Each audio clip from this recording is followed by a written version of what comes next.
Nothing is harder than Clint Eastwood, in Forgiven, in the climax, right before he blows Gene Hackman away.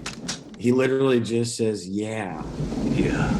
And it's a response to, Hackman saying, "I'll see you in hell, William Money." And this one is from Predator, and If it bleeds, we can kill it.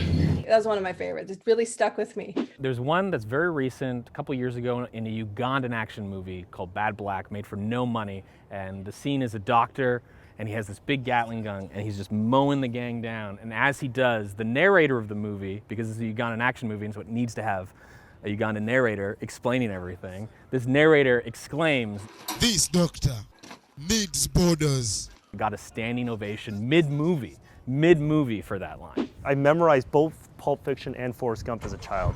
And so on long road trips, I would just recite them, like from beginning to end, playing all the parts. Yeah, I was a weird kid. The first real interaction with the aliens. And what I love about it is, it's that how Cameron kind of develops these characters, these Marines, and you think these are the people that are going to be there, for the rest of the movie. And then when you have your first interaction with the aliens, from we've got movement. Let's rock! The aliens come out, and at least 2/3 of them are wiped out in a minute. The botched robbery shootout in Heat. Yeah, and the tracking shot hallway scene in Old Boy. The kind of sequenciness of them is kind of buried, and the choreography is kind of buried. I don't know if I'm allowed to cheat, but my favorite action scene, my very first foray into like filmmaking was, back when it was still tape-to-tape editing.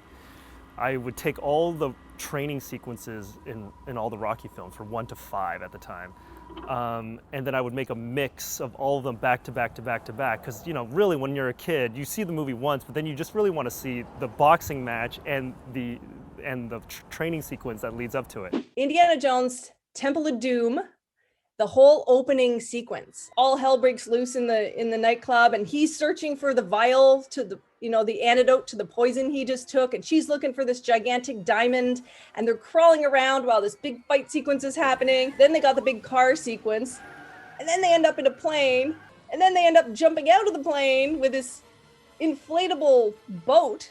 To me, that was like nonstop action. That was like the best sequence ever. When it comes to action cinema, I love action films from Asia, Hong Kong, Japan, Korea, and I would say it would be 13 Assassins by Takeshi Miike.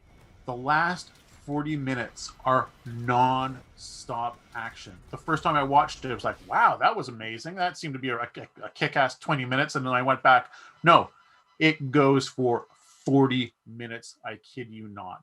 Just insane battles. There's even a cow on fire. If you could do like an Expendable style with William H. Macy and Paul Giamatti and Leslie Manville and Allison Janney, I think that would be fantastic. I mean, who wouldn't want to watch that movie?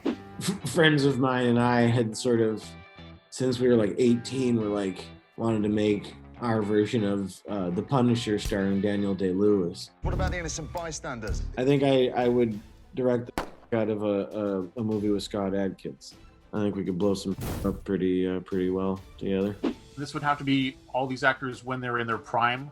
Donnie Yen, Sammo Hung, then from Thailand, Tony Jaa, Sonny Chiba, again, when he was in his prime in the 1970s. Jija from Thailand. But I would say the wild card in there, after recently seeing him, would be Bob Odenkirk.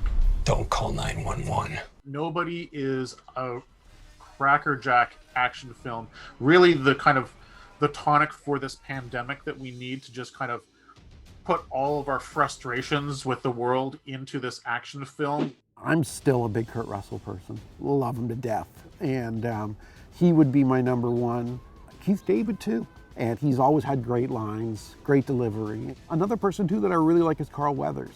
And I'm glad to see that there's a kind of resurgence for him. But I like unironic Carl Weathers. It was great to see him in Happy Gilmore and these other things in Arrested Development. Baby, you got a stew going.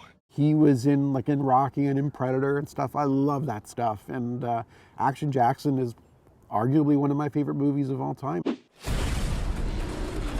As with the rest of the world, I'm a big fan of the Fast and the Furious franchise, but I would love to see that cast merge with the cast of Den of Thieves, because I've also become a big fan of the camp factor that is Gerald Butler. I think his movies are so ridiculous and entertaining in a way that does feel like a throwback to 80s action movies, and I would just love to see those worlds collide, like some sort of furious den of fast thieves